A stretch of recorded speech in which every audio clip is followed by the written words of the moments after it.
Good evening. Firstly, I would like to thank you all for braving this cold winter weather so as to attend this evening's lecture. A great deal of effort goes into coordinating a National Affairs Week, both on behalf of the faculty as well as students.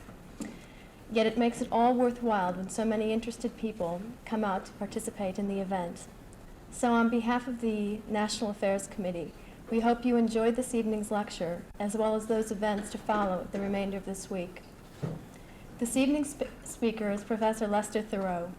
Currently, he is Professor of Economics and Management at Massachusetts Institute of Technology.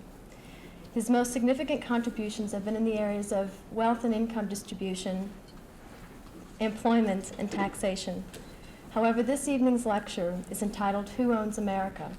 A question we all have, or we all share a common interest in. I'm happy to say, after late planes, broken cars, late television tapings, delayed seminars, that Professor Thurow is here on schedule to talk about who owns America. So without further delay, if you will please help me in extending a warm Iowa welcome to Professor Lester Thurow.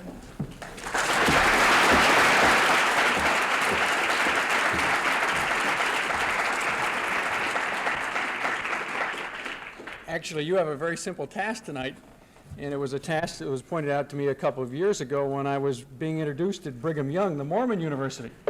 And I was told that in the Book of Mormon there was the following parable. That is, at the beginning of the world, God and the devil were putting the world together. God would do something good and the devil would do something bad. They went back and forth for a while. God created day and the devil created night. Finally, God created an economist. And that kind of rocked the devil back on his heels. He sat there for a while, he scratched his head, then his eyes lit up, and he created a second economist. Now, all you have to remember, which happens to be the literal truth, is that when I was born, my parents lived in Paradise Valley, Montana. So you know what side I come from. I tell that story for another reason, though, because people are often fond of saying if there are 12 different economists in the room, there are 12 different opinions. I think that's true and it's false. It's true if you ask a group of economists the wrong question, and it's false if you ask a group of economists the right question. The wrong question that people often ask is, what should I do about some particular problem? And they tend to get 12 different answers back. And the reason they get 12 different answers back is that when you think about economic problems, there are really two sets of things that have to go into an answer.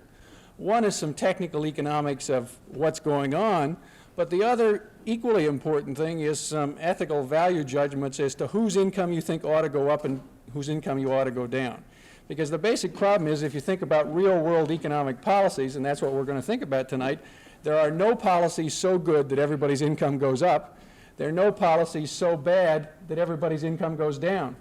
Occasionally when I've taught the beginning economics courses at MIT, I've tried to drive this home by offering a large reward to anybody who could think of any policy so bad that everybody's income went down and I couldn't think of the counterexample, or any policy so good that everybody's income would go up, and I couldn't think of the counterexample. Students are often fond of coming back with something like, well, what about a 10% tax cut for everybody? Well, if you're going to cut taxes by 10%, you have to cut public expenditures, and somebody's income is going to go down because those public expenditures go down. But even if you leave that out, we have inferior goods in our economy like potatoes. The higher your income, the fewer potatoes you will eat. And so when you cut taxes by 10%, the demand for potatoes falls, and the income of Idaho and Maine potato farmers goes down. The best thing that could happen for a Maine potato farm is a whopping big tax increase that would drive all of us to eat less meat and more potatoes, which would make that person better off. And that's an absolutely fundamental thing in what we're going to talk about tonight, because tonight we're talking about the paradigm problem where one group of people are going to gain and another group of people are going to lose. And there's no way to get away from that conflict. That conflict is always there in any economic policy, but the problem is in the area we're talking about tonight is right on the surface. If you increase transfer payments to the poor, somebody's taxes are going to go up to pay those transfer payments and their income is going to go down. Somebody's going to get those transfer payments and their real income is going to go up, and you have to balance those two. Now, an economist can't tell you exactly how to balance those two, although I think there's some intelligent things to say about that, which I'll talk about later. But the important thing to understand is what the economists can tell you is, well, if you raise taxes by a certain amount and you transfer money in different ways, how much of it will get through to the ultimate beneficiaries. That's the economic analysis, but you basically have to plug your value judgments into that system. And I really want to emphasize that at the beginning because I will try and keep reasonably clear when I'm playing my economist role as opposed to when I'm playing my ethical value judgment role in this area. What I want to do to start, however, is give you all a test. So I want you to take out a piece of paper and a pencil, and I'm going to ask you 10 questions, and I want you to write down the 10 answers, and at the end I will give you the right answers, and you can grade yourself. Now this is basically a test about the distribution of income and wealth in the United States. I give it because obviously we can't start talking about what ought we to do about the distribution of income and wealth unless you know where you're starting. And what I find, I've given this test to lots of different audiences. And just to jump ahead a little bit, I tend to find that people don't give very accurate answers. And so see if you fall into that category. First question is the following. These numbers all come from the official government statistics. The numbers on income and earnings all come out of the annual survey which the federal government does called the Current Population Report. And then there's some wealth numbers that have been collected by the Federal Reserve Board and the Internal Revenue Service. First question is, if we looked at the bottom 20% of all households in the United States, what fraction of all the income in the United States do they have? Now, I want to warn you that I'm saying households and not families. A more common thing to talk about is families, but the problem there is that you leave out 25 million Americans when you start talking about families. Households is a number which includes all Americans. The second question is, if you look at the top 20% of all the households in the United States, what fraction of all the income of the United States do they have? Third question is, if you looked at the median black household relative to the median white household, what would be the ratio? Do blacks have 40% of what whites do, 80, 120? What's the relative income blacks versus whites in the United States? These numbers are all for 1977, which is the last year for which data are yet available. The fourth question is, if you looked at Hispanic, Spanish heritage families, what's the ratio of Spanish family income, median family income, to white median family income? Fifth question is, if you looked at people who work full-time, full year, so you get rid of all part-time workers, what would be the ratio of the average female earnings for full-time, full-year workers to the average male earnings for full-time, full-year workers? Do women make 110% as much, 80% as much, 10% as much? The sixth question, in 1977, what was the average family income in the United States? Now I'm shifting to families. Well, either one. I'll give you both numbers. I'm prepared to know the difference between the median and the mean.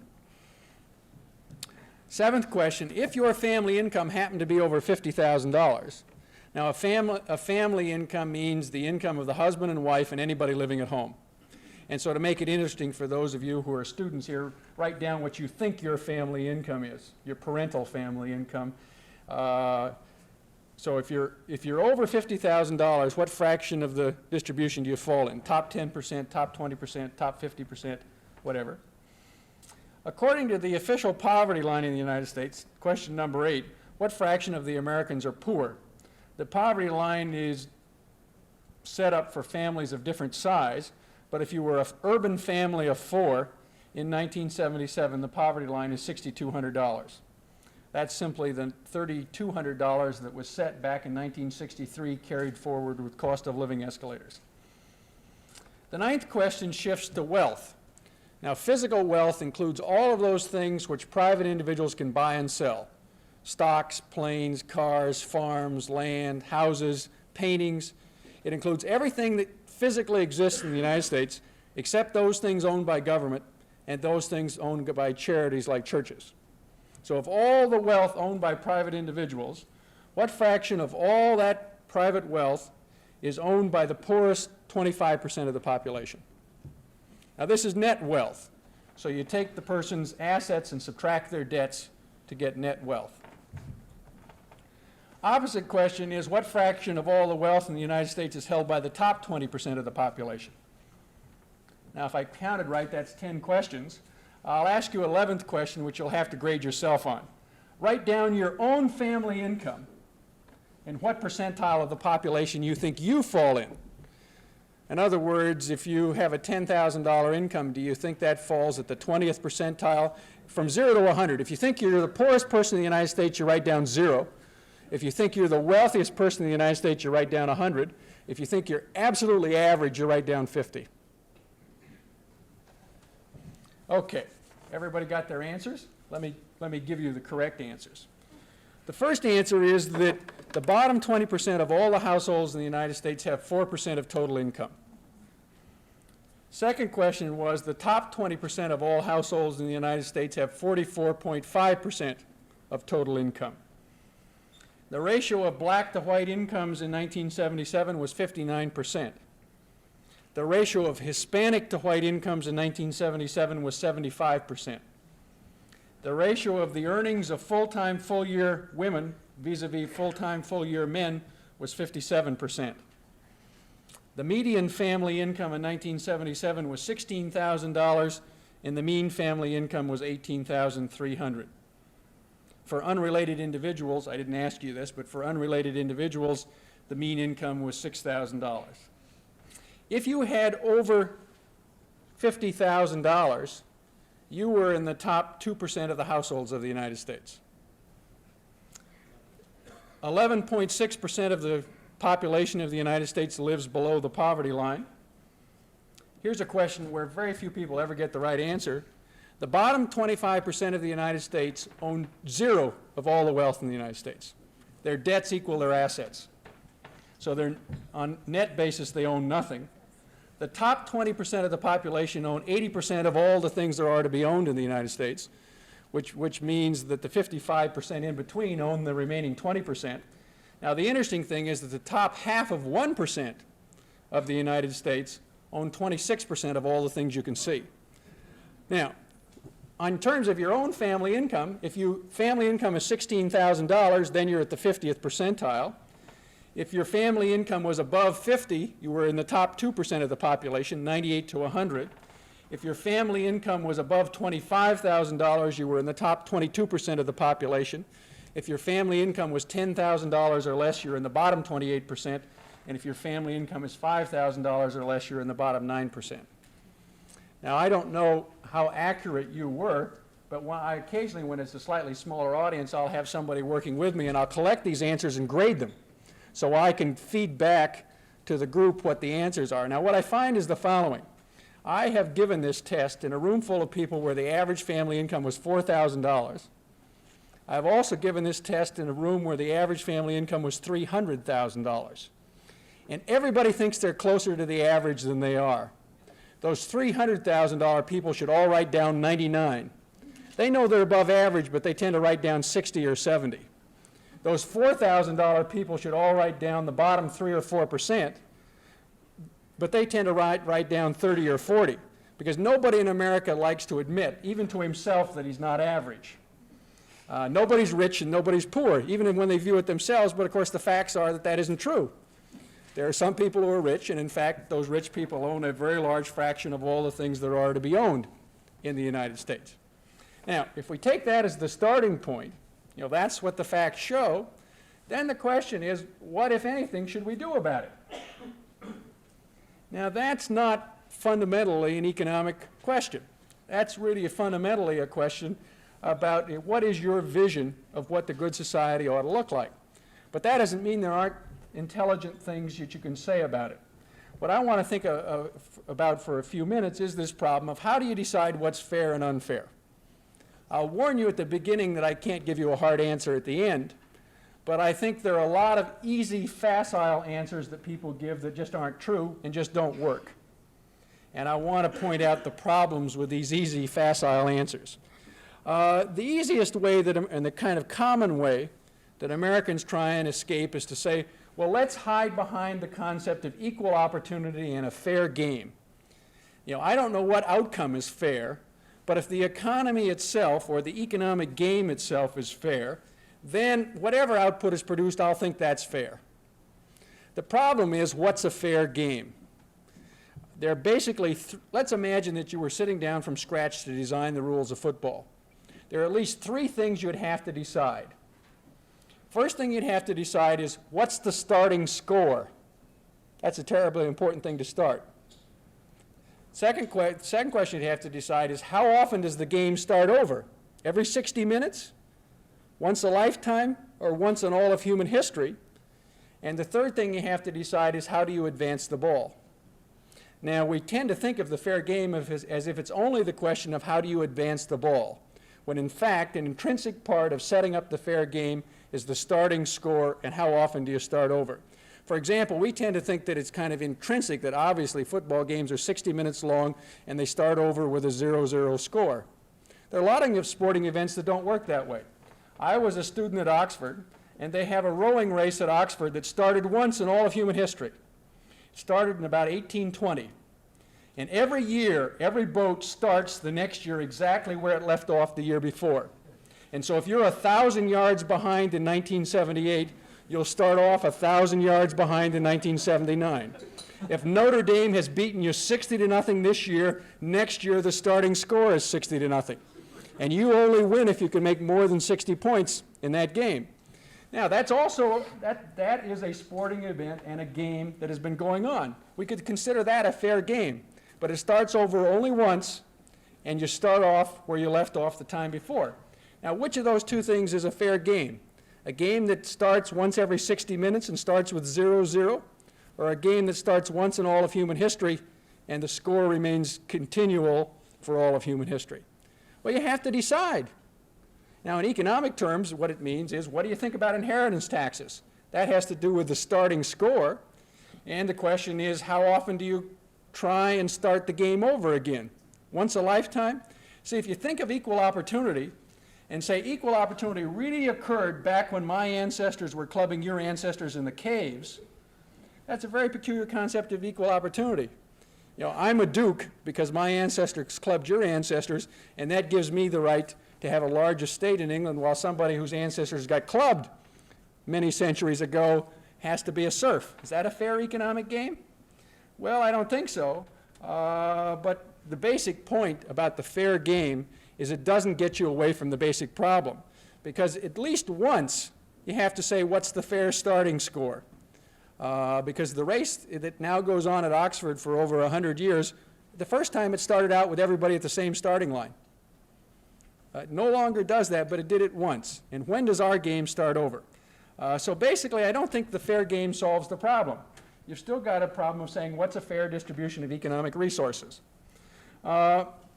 Second way that we try and escape from this problem of really facing up to what's fair and unfair is we say, well, we'll try and look at individual preferences, and we'll aggregate them in some way, and we'll kind of look at democratic voting, so to speak, and we'll add it all up and we'll figure out what's the fair thing to do. Now, the problem you have to think about there is basically, how do you weight things and add them up?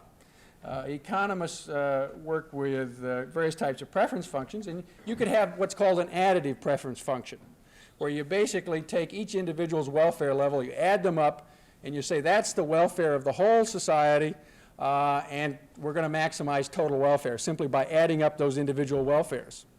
The problem with that approach is, what do you do about a miser who so much loves money that it would really improve welfare if we all had to give our money to that miser, because he gets more enjoyment out of money than you do? Now, in an additive, if you believe that the world can really be added up in that way, you have a duty to give all your money to that miser, because that's going to maximize welfare, since that person gets more enjoyment out of money than you can get out of that enjoyment out of that money. Well, we'd want to say, well, that's crazy. And there are various other techniques people have used to add up these preferences, but they all run into problems of that sort. They lead to results that we don't like. One of the other things we like to deal with, it's very much like the starting game, is that we say, well, we'll pay people based on merit. Whatever they merit, they will get. Now, the problem is, what you merit also isn't independent of the starting position. Because let's imagine you have a society where all of the income is initially allocated to people who love symphonic music. In that society, symphonic musicians will have a very high income. In another society, where all of the money is originally allocated to people who hate symphonic music, symphonic musicians will never have any income. What's the merit of symphonic musicians? Well, the merit depends very much on how the game started. Who had money in the first place, and what did they choose to spend that money on? If the game started off with a race of people who didn't need to eat, incomes would not be terribly high on Iowa farms. If you start off with a race of people who love to eat and need to eat, then incomes are going to be a lot higher on Iowa farms than there otherwise would be. And so the merit thing also doesn't get you out of the problem, because there again, you have to say, what's the starting score? Because you can't say what is anybody's economic merit without knowing that starting score. Now, one of the other interesting things in this area is if you look at arguments that have classically been made about fairness, is both the extreme left and the extreme right have exactly the same answer to the problem. It's called satiate wants. If you read Marx's Utopia, Marx was not an egalitarian. Marx really believed that productivity could be so high that everybody would have everything they wanted and the marginal values of goods and services would be zero, and therefore nobody would want anything more. Now, everybody would be equally well off because everybody would have everything, but he was not an egalitarian in the sense of believing that everybody would have exactly the same income and that would be fair.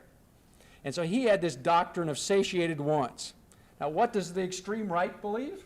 Well, the extreme right will basically say, well, forget about this whole business about distribution. Let's concentrate on economic growth, and we'll eventually have so many goods and services that everybody has everything they want and we won't have to solve the problem. Now, that's exactly what Marx said, in just slightly different language. The problem is that they're both wrong. And that was a reasonable belief in the 19th century. In the 20th century, it's not a reasonable belief because we know you can't satiate wants. Wants depend on relative factors, and they escalate just as fast as our incomes escalate. And so you can't solve the problem of equity by basically saying we're going to satiate everybody's wants. Now, interestingly enough, in the early 1960s, people admitted that, and they said, well, you can't satiate wants, but you can satiate physiological needs. In other words, we'll decide what the minimum income is, or should be, based on what's the minimum amount of money you need to have a perfectly balanced medical diet, lead the normal life expectancy, etc. And there were a lot of studies done in various universities around the United States in the early 1960s on what was called the minimum diet problem. But it could just as well have been the minimum housing problem or anything else. Now, let me ask you the question. If I were to ask you, how much money would you need to have a perfectly balanced medical diet for 1 year, how much money do you think it would take? The answer in 1978 prices is about $190 per person per year. That's a diet made up of 4 things: soybeans, lard, liver, and a little bit of orange juice. It's mostly soybeans and lard. You would be healthier than you now are. You would have a perfectly balanced medical diet. And I could even cut the costs, because if I would get you to eat slightly unusual things like dandelions, which don't taste terribly good but are quite nutritious, I could even cut the cost below $190 per person per year. Now, is that satiation when everybody in the United States has $190? I could ask the same question about heat. How much heat do you have to live to be 76? Well, the answer is you could live in a tent at 40 and probably be healthier than you are in your overheated houses. And so we would come to the conclusion that you needed very little heat to live to be 76 years of age, and we would go down the line, and we would build up a very low income level, and we would say, well, everybody's above satiation, therefore there is no problem. But of course that's not true. There is a problem, and that number is not meaningful. Now, that number is not meaningful for the same reason that satiation in general isn't possible, because any time people have something, other people want it. And so it is really a relative economic ball game that you're playing. Now, the question is, how do you get your equity decisions out of that? Because I think all of the common ways we go at it don't give you the answer. They all beg the question. Let me suggest to you one way to think about it, although I can't give you an answer. It seems to me that there's a fundamental starting point where you have to start thinking about this equity question. The basic question is, I like to phrase it in the current terminology, are you a Greek or a Rousseauian? The Greeks, in my sense, believe that all men are created unequal. The Rousseauians, in my sense, believe that all men are created equal. Now, Rousseau was not stupid.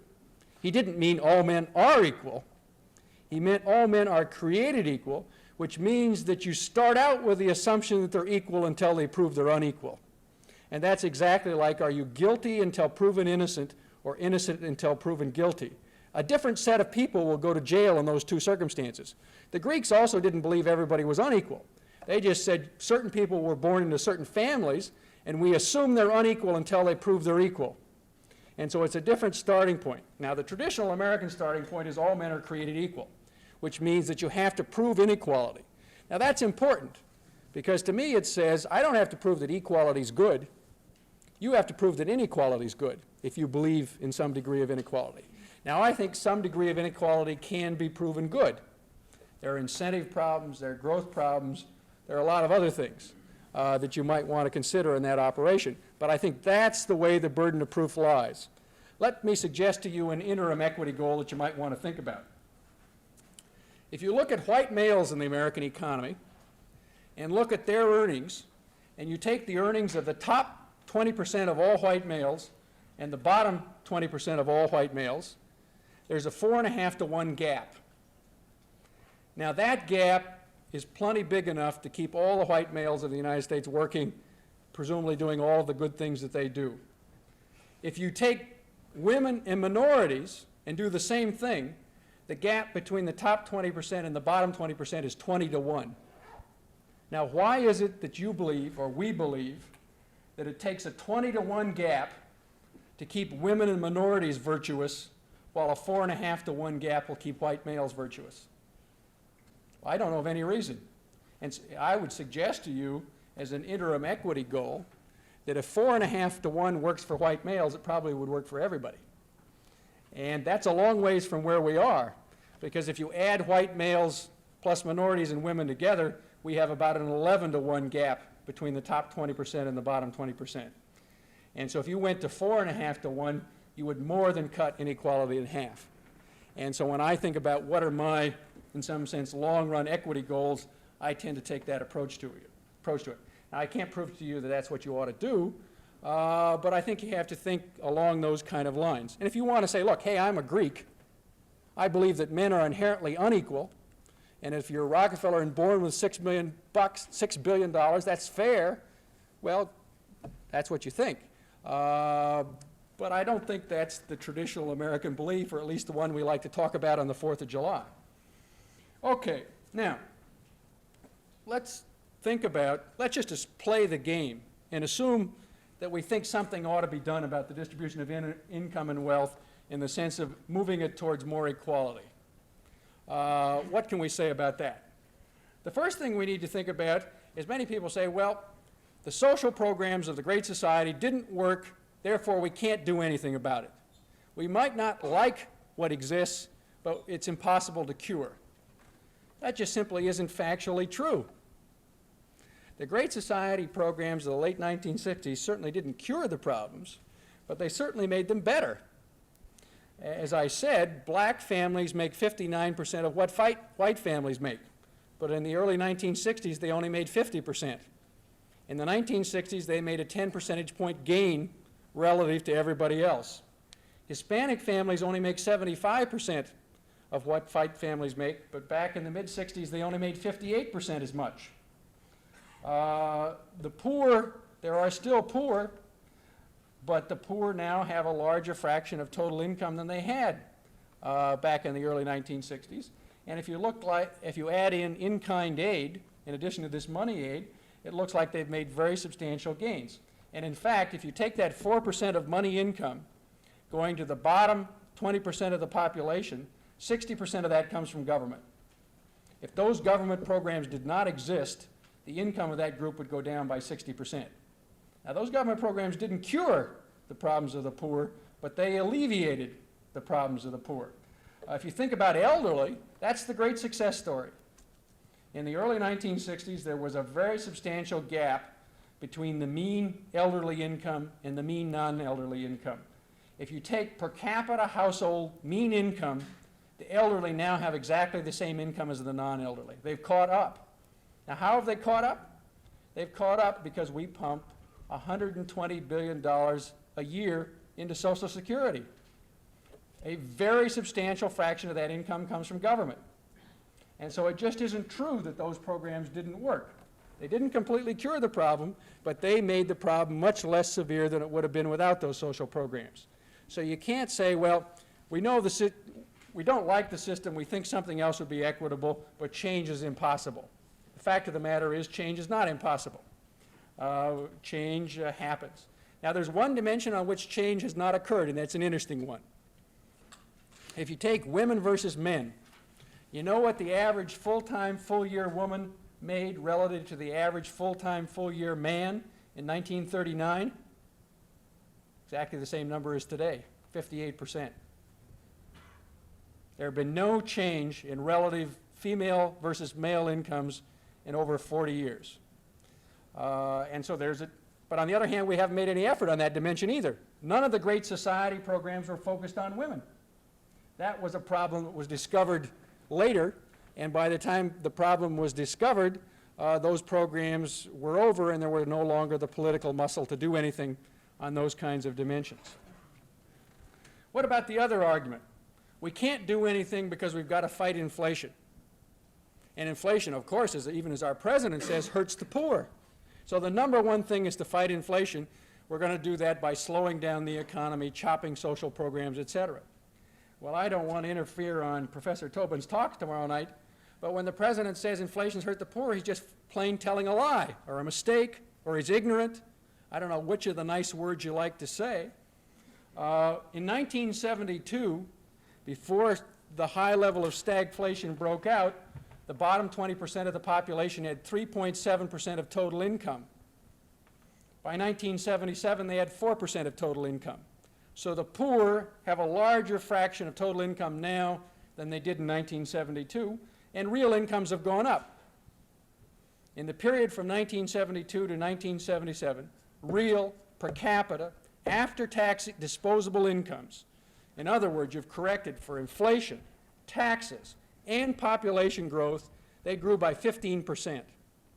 Now that's a period of 5 or 6 years. Actually, I'm talking about data now from 1972 to the third quarter of 1978, which when I did this was the latest numbers.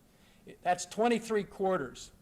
If you take the 23 quarters prior to 1972, you know how much the same number went up? Real, after-tax, per capita income, 18.1%. In other words, in the heydays of the late 1960s, real income went up slightly faster than these disastrous days of the 1970s, but not much. No big deal. Now, if you ask why people are unhappy, I think there's a simple answer, and it's money illusion.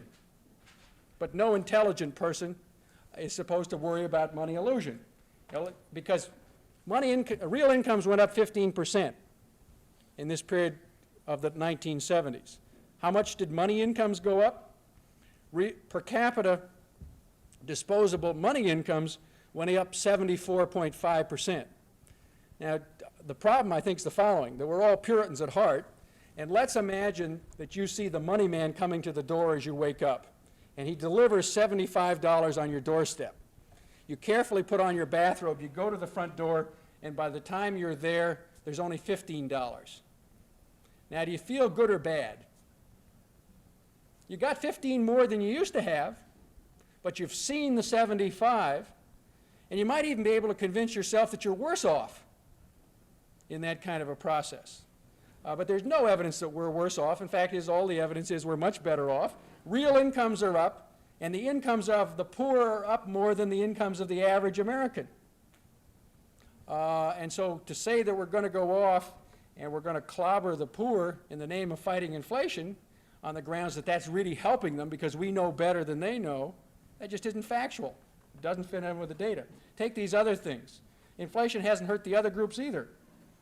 Black versus white, the ratio has gone up from 58 to 59% from 1972 to 77. Hispanic versus white, it's gone up from 71 to 75%. The elderly have gone up by about 3 percentage points during this period of time.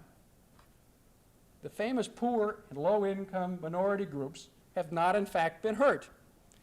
And so when you go off and dismantle the programs that are going to help them in the name of fighting inflation, you're not doing something that's helping them. because they haven't suffered any damage, just like you and I, on average, haven't suffered any damage. Okay, if the social programs did do something, and you can't weasel out on the grounds that it's more important to fight inflation because that's really hurting the poor, where do we stand then? Well, one of the things you have to think about is this whole question of how did the distribution of income and wealth get the way it is? What's the process that produces it? Now, this is not the place where you can go into detail on that process, but I think there is one important point that I want to make. And this really does come back to our Puritan heritage. We all tend to think that everything we got based on our own personal merit. I have never been lucky in my life. Everything I've got, I earned. Fact is, I deserve some things I didn't get. Good luck has never happened to me. Good luck has never happened to you. It's all my own virtue. The fact of the matter is, when you go into this, there's a lot of random luck, good and bad, that affects the distribution of income and wealth, and that's just as important to the poor as it is to the wealthy. For example, let's look at what economists call earnings functions. When economists look at earnings functions, what they do is they try and find a statistical equation that has the earnings of individuals on the left-hand side, and then they try and explain those earnings with a whole set of explanatory variables. The education of the individual, the occupation of the individual, the IQ of the individual, the number of books that their parents read, dozens of variables. You know what part of the total variance in earnings those equations typically explain? 20 or 30% of the variance. In other words, all of the virtue explains 20 or 30% of what goes on, and something else explains the other 70 or 80%. Now, I don't want to say it's all random good and bad luck, because there may be some things we don't know about that explain part of it. But the fact of the matter is that there's a very substantial amount of random good and bad luck when it comes to earnings. Now, in addition to that, there are a lot of other things that affect earnings. Are you black or white? Because everything else being equal, you're going to make less money having a black skin than you're going to have having a white skin. But there again, we want to keep things in perspective. That's not to say that some progress hasn't been made. For example, if you go off and look at college-educated, intact, and by that we mean male-female families living in the North, you will find that blacks make a little bit more money than white. We have clearly opened up a lot of opportunities for highly educated, stable black families that didn't used to exist. Because if you went back to the late 1960s, that was precisely the group that had the greatest income gap vis-a-vis their white counterparts. In the early 1960s, the more education you got, the bigger the gap between black and white. There was a bigger percentage income gap between black college graduates and white college graduates than there were between black high school dropouts and white high school dropouts, and we reversed that. So we haven't completely eliminated the discrimination, but we've made some progress on those kind of dimensions through these kind of things. Well, I want to drive home, if I can, kind of in a heuristic way, the important part of luck in the following way. Let's think about the distribution of physical wealth. The 25% of the people who own nothing and the 20% of the people who own 80% of the things that you and I can see. How did that come into being? Now, this is one of those cases where you can actually go off and look at individuals. And that great capitalist institution, Fortune magazine, helps us. Because about every 5 years, they have an article on the 100 wealthiest Americans. And they tell you how they got to be in the 100 wealthiest Americans. Now, the interesting thing about the 100 wealthiest Americans is they own a substantial fraction of all the things there are to own. It's not a trivial part of the whole economy. Now, what's the economic model or the Puritan model of how you get wealthy? The Puritan model of how you get wealthy is the following. You go off and you work hard and you make a little bit of money. You're Puritan and you save a lot of it. You invest it. You make the market rate of return. You save a lot of that. You invest it. You make the market rate of return. You invest it, so forth. And gradually, slowly, with all the justice that God can muster, you will become wealthy. Now, how long would it take you to have $200,000 doing that, assuming that you started off with a $25,000 income and could save half of it? about 60 years. $200,000 is a trivial amount of money in the dimensions we're talking about. In fact, if you look at these richest people, that's not how they become rich at all. And the way I could drive that home without going into the detailed economics, a couple of years ago, Fortune magazine found 40 Americans who in the previous 5 years, without ever inheriting any money or starting with any money, made from $50 to $700 million.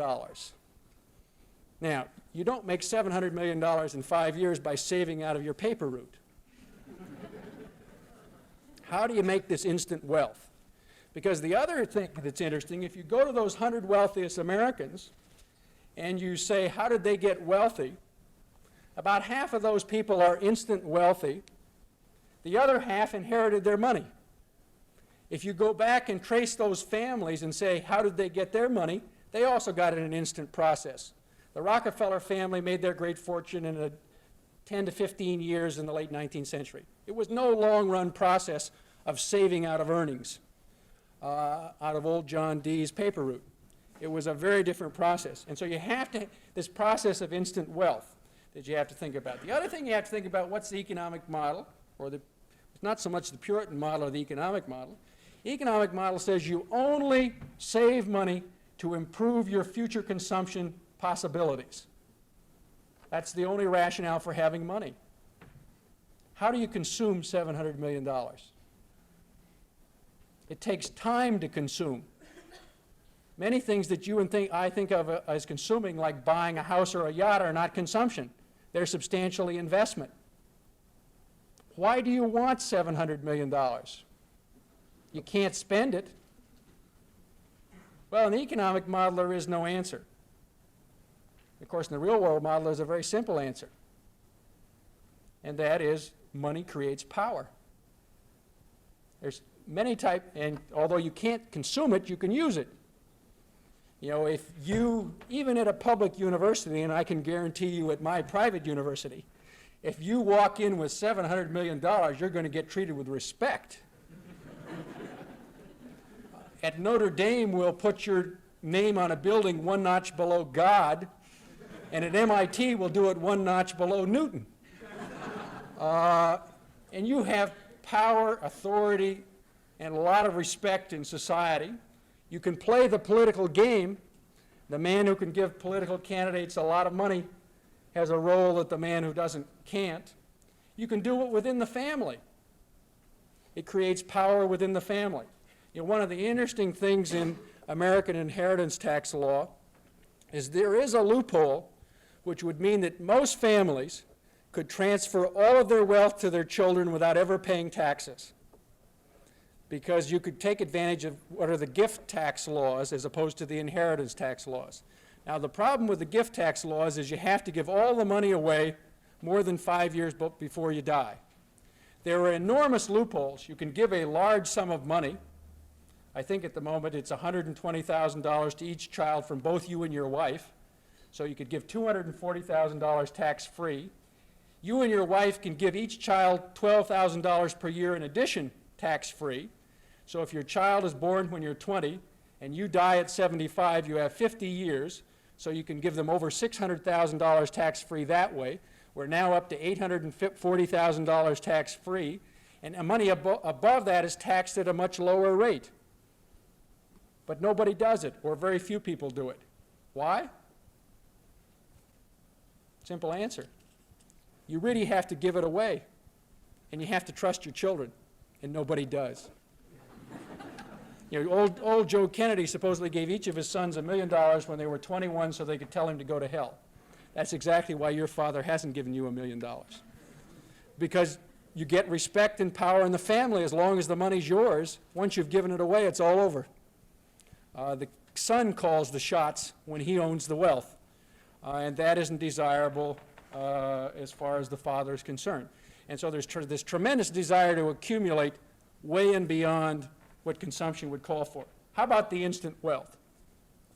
Well, the instant wealth is basically a process which has been studied under the economic literature called the random walk. And the basic argument's the following. And that is, at any moment in time, there's a series of entrepreneurial investments which could be made.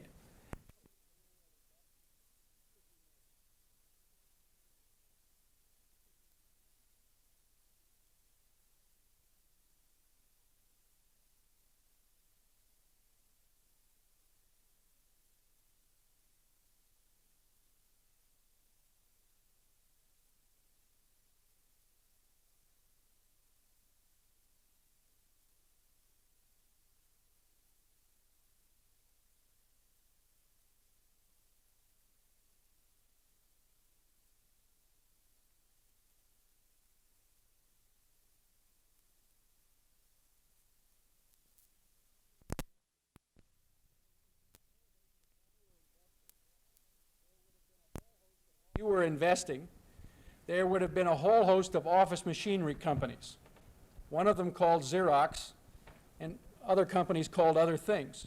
In 1950, you couldn't have told which would have been successful and which would have been a failure. By now, we of course know that Xerox was a success, and the people who initially were involved with Xerox were great winners in that terms of that game.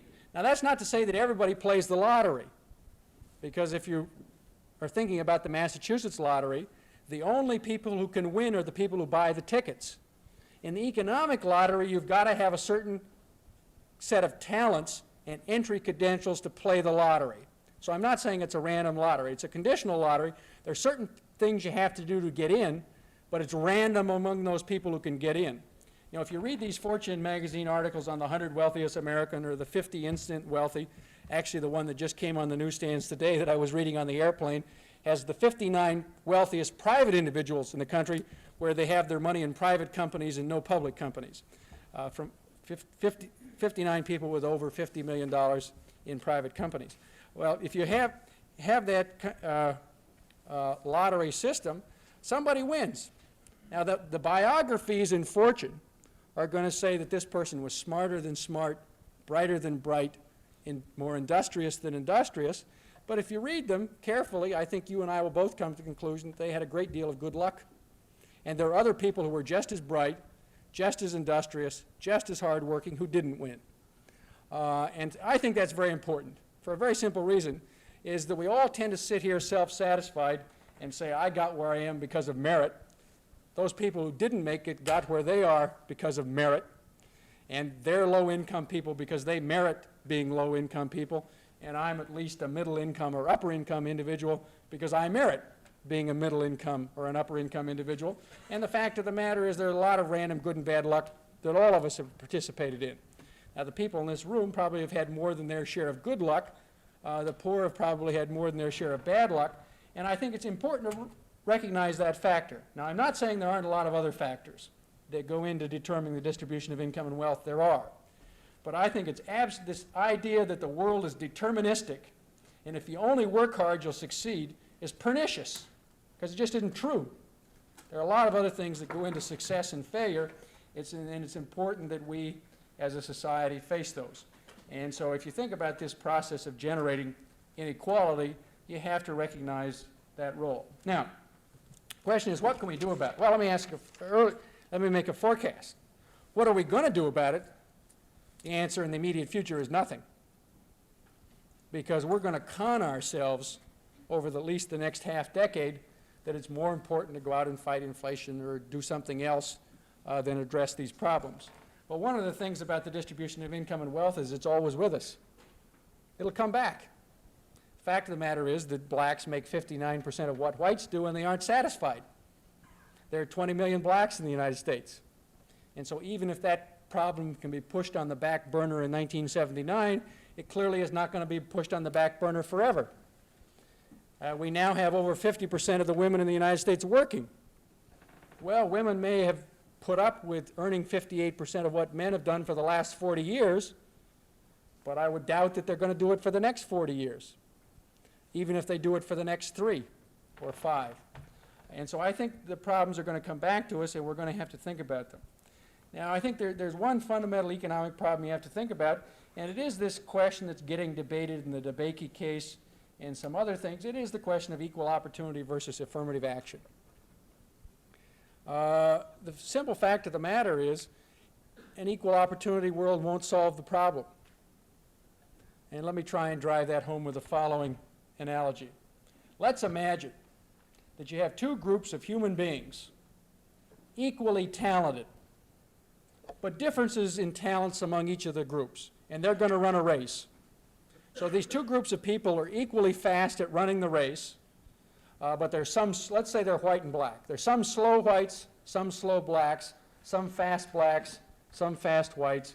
But if you started the race equally, the average black would cross the finish line at exactly the same time the average white did. Now let's imagine that you start that race, some discriminator waves a wand, and he makes all the blacks carry a load of rocks. Now what's that going to do to the race? Well, since the groups have equal ability, it gradually means that the whites are going to get farther and farther ahead.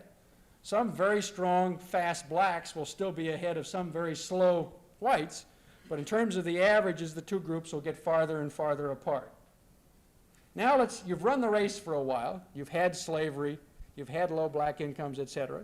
Now somebody creates an equal opportunity world. That means they take the rocks out of all the packs. What happens to the race in terms of the average white and the average black? The gap no longer expands, but it never gets smaller. How do you make the gap smaller? There are only three ways that I know of, and we resist all three. One, you can start the race over, but in economic terms that means you redistribute income and wealth equally and let it go again. Second thing you can do is you can have affirmative action and give blacks some extra help until they catch up with the average white. Or you can give the whites some rocks to carry for a while so that they slow down. Now, I don't think there are any other options. Now, the interesting thing to note in my example is the whites didn't do any discriminating. The people in the race didn't discriminate against anybody. The discriminating was all done by my discriminator. Now, in this case, the discriminator may have been people who were alive a generation ago. But the fact of the matter is, if you're going to have equality in the race, something has to happen to today's race other than equal opportunity, because with equal opportunity, the gaps never narrow. And what are we going to do? You can't hide behind equal opportunity, because basically equal opportunity means the present gaps continue for the indefinite future, because there's no mechanism in equal opportunity that corrects for things that have happened in the past. And if I start off with $6 billion and you start off with 0, and you and I are equally competent, I will always be $6 billion ahead. And that's the facts of life, unless you take some actions to change that. Now, I think one of the basic problems we have at the moment is we don't want to do any one of those three things. We don't want to start the race over again. We don't want extra help for people who have fallen behind, and we don't want those people who are ahead to be handicapped. And in some sense, we also don't like the current results of the race, or at least part of the population doesn't like the current results of the race. Now, that may be one of those classic examples of being between a rock and a hard place, because something's got to give. And I think basically that's the position we're in now. It's not clear what's going to give. But we're in one of those periods of time when we're testing what's going to give, and sooner or later something will, because that's just the nature of the system. Now, it may give in a good or a bad way. That's something different to talk about, but that's the important thing to think about. Now, one other final thing I want to mention in terms of changing the distribution of income and wealth, the other thing we like to believe is that somehow, in a good Puritan world, we shouldn't have to have welfare payments. Shouldn't have to give people money. They should be able to earn enough money to take care of themselves. Now, welfare means different things to different people. Some people, when they use welfare, really mean AFDC mothers, Aid for Families with Dependent Children mothers, and they really mean black AFDC mothers when they say welfare. Other people, when they say welfare at the other extreme, are talking about all income transfer payments, which are now well over $200 billion, and well over half of that goes to the elderly.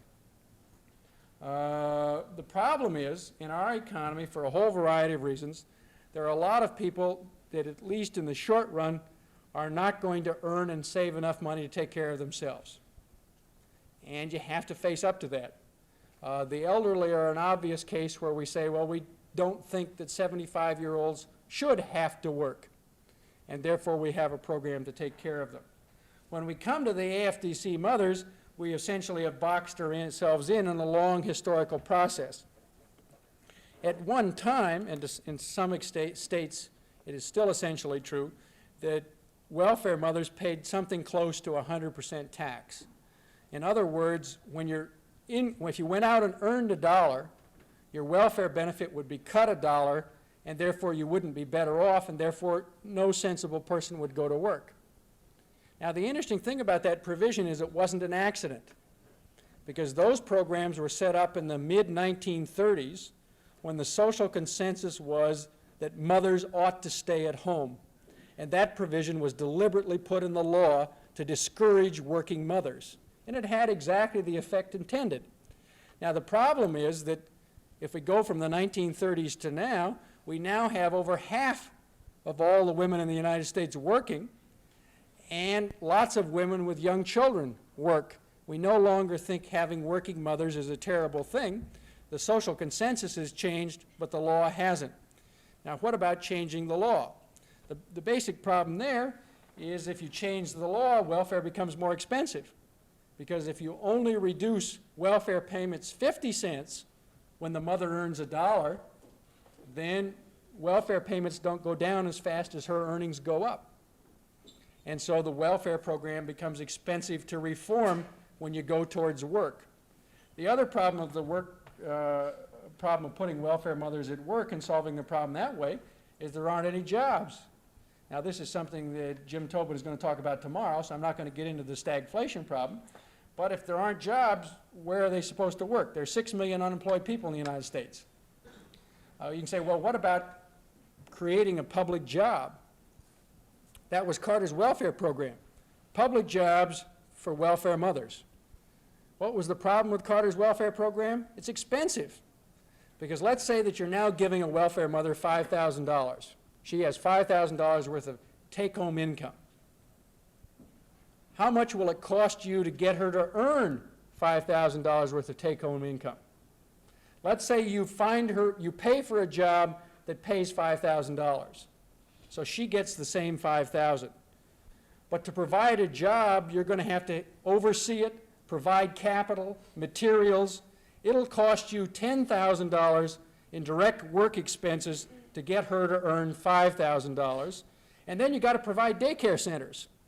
It'll cost you another $4,000 to take care of the kids while she's at work instead of taking care of the kids. And so it'll cost you about 3 times as much to put her to work as to simply give her the money. Yet we say, well, we don't believe in giving people money, we believe in the work ethic.